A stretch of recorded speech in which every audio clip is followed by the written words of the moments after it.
So మనం ఇప్పుడు మాట్లాడబోయేది మనకి తెలుసు 2025 వచ్చేసాయి, కొత్త సంవత్సరం. రాశి ఫలితాలు కూడా మనం మాట్లాడుకున్నాం. ఎవ్రీ నెల నా రాశి ఫలితాలు చెప్పడం అలవాటే కదా, ఈ ఛానల్కి చాలా చెప్పున్నాను.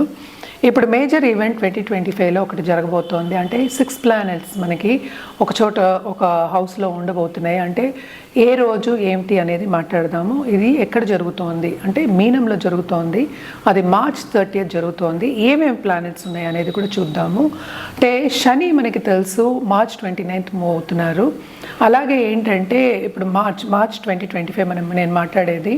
జూపిటర్ ఏమో ఇంకా మార్చ్లో మనకి వృషభంలోనే ఉన్నారు. అండ్ మార్స్ అంటే ఏంటి, కుజుడు ఏంటంటే మనకి తెలుసు స్తంభించిపోయి ఉన్నారు. And also Mithunam and also మనకి ఏంటంటే మన కర్కాటకానికి అంటే నీచపడి కూడా ఉన్నారనమాట, పైకి కిందకి వెళ్తూ ఉన్నారు. సో మిగతా 6 ప్లానెట్స్ అంటే ఏంటంటే ఇప్పుడు మనకి మూన్ని కూడా మనం ఇక్కడ చేర్చుకుంటున్నాము. సో శని ఏమో నేను ఇందాక చెప్పినట్టు కుంభం నుంచి మనకి మీనం March 29th వెళ్తున్నారు. అలాగే ఏంటంటే సన్ ఏంటంటే March 13th మనకి మీనానికి వెళ్తున్నారు అనమాట. అలాగే రాహు మనకి తెలుసు మీనంలోనే ఉన్నారు. అలాగే ఏంటంటే మూన్ కూడా ఈరోజు అందులోనే ఉండబోతున్నారు అనమాట. అలాగే వీనస్ కూడా మనకి తెలుసు ఇప్పుడు మీనంలోకి వస్తున్నారనమాట, especially March 30th. And also బుధుడు కూడా ఇదే రాశిలో March 30th ఉంటున్నారు. మనకి తెలుసు చంద్రుడు 2 రోజులకు ఒకసారి మారుతూ ఉంటారు కనుక ఇది ఒక 2 రోజుల వరకే, 2 రోజులు 3 రోజుల వరకే 6 కూటమి జరిగిపోతుంది, 6 ప్లానెట్స్. లేకపోతే 5 ప్లానెట్స్ కూటమి అంటే ఒక మంత్ వరకు ఉంటుంది. దీన్ని బట్టి ఏంటంటే మిగతా రాసుల వారికి ఎలా ఉంటుంది, ఏ రాసుల వాళ్ళకి ఎలా ఉంటుందో మనం మాట్లాడబోతున్నాము. ఫస్ట్ ఏంటంటే మనకు చెప్పాల్సింది, ఎప్పటికైనా సరే మిశ్రమ ఫలితాలు మనం ఎక్కువ చెప్తూ ఉంటాము. అంటే ఏంటంటే కొన్ని విషయాల్లో బాగుంటాయి, కొన్ని విషయాల్లో బాగుండకపోవచ్చు. అలాగే అన్ని రాసులకి బాగుండాలని లేదు కదా. సో ఏమేమి రాశికి చాలా బాగుందో మనం చూద్దాము. మీనానికి బాగుంటుంది, మేషానికి బాగుంటుంది, అలాగే ఏంటంటే మిథునానికి బాగుంటుంది, అలాగే ధనుర్కి బాగుంది అని చెప్పాలన్నమాట. అండ్ ఆల్సో ఏంటంటే కర్కాటకానికి బాగుంటుంది ఈ కూటమి మూలాన్ని. ఎప్పటికైనా 2 గ్రహాలు కలిసినప్పుడు మనం ఏంటంటే యోగం అని మాట్లాడుతూ ఉంటాం. అది రాజయోగం అవ్వచ్చు, అవయోగం కూడా అవ్వచ్చు అనమాట.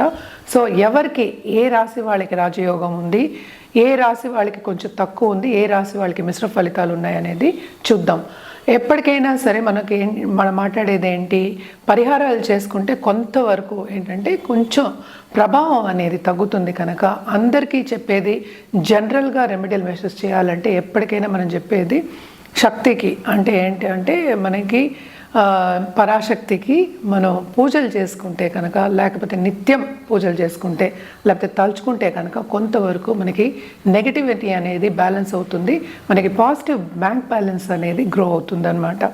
సో పాజిటివ్ బ్యాంక్ బ్యాలెన్స్ ఉంది అనుకుంటే, అంటే థాట్సే కదా, మనం మంత్రాలు చేసినా మనం పూజలు చేసినా ఏదైనా మన సంకల్పంతోనే చేస్తూ ఉంటాం కనుక తప్పక పాజిటివిటీ పెరిగితే కనుక లైఫ్లో ఎప్పటికైనా పాజిటివ్ దశ అనేది కనిపిస్తుంది. అలాగే మంచి ఉన్నత వ్యక్తులతో సత్సంబంధాలు ఏర్పడి మీకు కెరియర్ కానీ లేకపోతే లైఫ్ కానీ బాగుంటుంది. ఎందుకంటే ఏదైనా సరే ఇంటర్పర్సనలే కదా.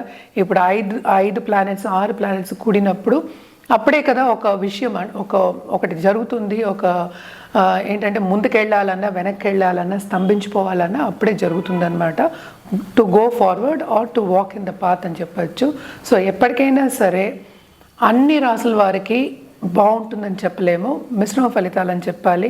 నేను చెప్పిన ఇదే ఏంటంటే పరిహారాలు చేసుకుంటూ ఏంటంటే అన్ని రాసుల వారికి మీరు చూసుకోవచ్చు అనమాట. మీ రాశికి ఎలా ఉందో కూడా చూసుకోవచ్చు. ఎప్పటికైనా పరిహారాలు అనేది వెరీ వెరీ ఇంపార్టెంట్.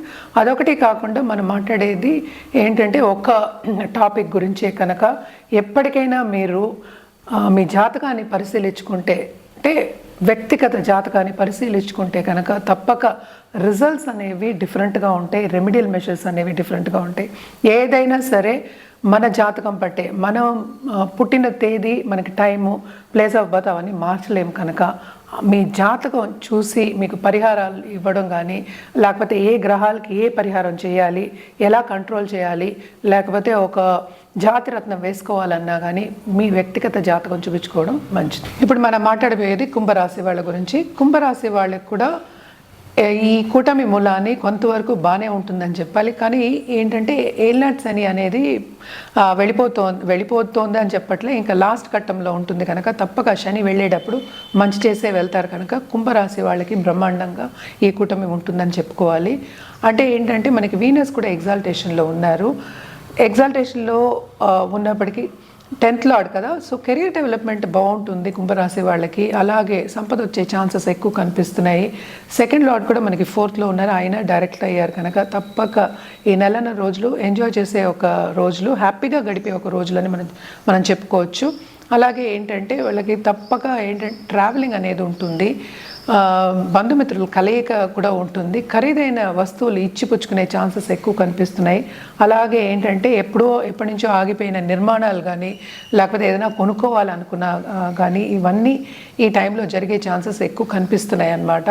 తప్పక చాలా బాగుంటుంది. పిల్లల విషయం కూడా పిల్లలు సెటిల్ అయ్యే ఛాన్సెస్ కూడా ఎక్కువ కనిపిస్తున్నాయి. పిల్లల మీద ఖర్చు పెట్టే ఛాన్సెస్ ఎక్కువ, ఎందుకంటే ఏలాడ్స్ అనే ప్రభావం వెళ్ళిపోదు కనుక దాంపత్య జీవితంలో కొంతవరకు అనుకూల పరిస్థితి అనేది నెలకొంటుంది. శ్రమకి తగిన ఫలితం అనేది దొరుకుతుంది. తప్పక ముందుకి సాగే ఒక యోగం కింద ఈ కూటమి మనం తీసుకోవచ్చు. బ్రహ్మాండంగా ఉంటుంది అనేది, ఎందుకంటే 7th లార్డ్ 2nd పట్టినప్పుడు తప్పక ఏంటంటే వీళ్ళకి పార్ట్నర్షిప్ బిజినెస్లో కూడా చాలా బాగుంటుంది, బ్రహ్మాండంగా ఉంటుంది. వేరే బ్రాంచెస్ పెట్టే ఛాన్సెస్ కూడా ఎక్కువ కనిపిస్తున్నాయి. సడన్గా డబ్బు వచ్చే ఛాన్సెస్ కూడా ఎక్కువ కనిపిస్తున్నాయి అన్నమాట. ఇవన్నీ బాగుంటాయి కనుక కుంభరాశి వాళ్ళకి కూడా చాలా బాగుంటుందని చెప్పుకోవాలి. ఏంటంటే అన్నిట్లోనూ బాగుంది. హెల్త్ విషయం కొంచెం జాగ్రత్త చూసుకోవడం, సెన్సిటివ్గా అంటే బ్లడ్ రిలేటెడ్ ప్రాబ్లమ్స్ ఏవి రాకుండా చూసుకోవడం మంచిది. అలాగే ఇంట్లో ఉన్న పెద్దల హెల్త్ సెన్సిటివ్ అయ్యే ఛాన్సెస్ ఉన్నాయి. ఖర్చు కొంచెం ఎక్కువే ఉంటుంది కనుక ఫైనాన్షియల్ ప్లానింగ్ కూడా చేసుకోవడం చాలా మంచిదన్నమాట. మన పరిహారాల విషయానికి వస్తే కనుక తప్పక ఫస్ట్ మనం ఎప్పటికైనా సరే రాహుకి అలాగే శనికి కూడా చేయవలసి వస్తుంది. అలాగే జూపిటర్ అంటే గురువు కూడా చేయాలి కనుక నవగ్రహాలకి చేస్తే చాలా మంచిది. మనకి తెలుసు వచ్చే రోజులు కూడా మనకి అన్ని కూటమి ఈ వీడియో చేసేప్పటికీ మనకి ఇంకా సంక్రాంతి కూడా రాలేదు. తప్పక మనకి సన్ గాడ్కి మనకు అర్ఘ్యం ఇవ్వడం, ఇవన్నీ చేయడం, నవగ్రహ స్తోత్రాలు చదువుకోవడం, కంటిన్యూస్గా గుడికి వెళ్ళి నవగ్రహాల చుట్టూ ప్రదక్షిణ చేయడం మంచిది.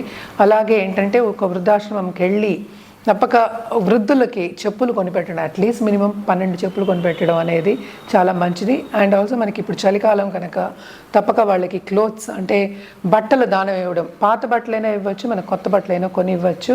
వాళ్ళకి కావాల్సిన బట్టలు కొని ఇవ్వడం అనేది అట్లీస్ట్ ఒకరికైనా కొని ఇవ్వడం చాలా మంచిది. అలాగే ఒక నిండు బ్రాహ్మణుడికి తప్పక వాయనం ఇవ్వడం అనేది మంచిది అనమాట. వాళ్ళ ఆశీర్వాదం తీసుకోవడం మంచిది.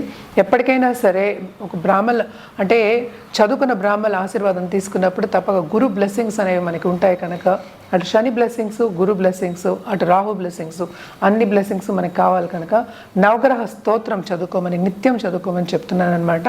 లేకపోతే సూర్యుడికి అర్ఘ్యం ఇవ్వడం, ఎందుకంటే అన్ని ప్లానెట్స్కి అధిపతి మనం సూర్యుడే చెప్పుకుంటాము. అర్ఘ్యం ఇవ్వడం చాలా మంచిది.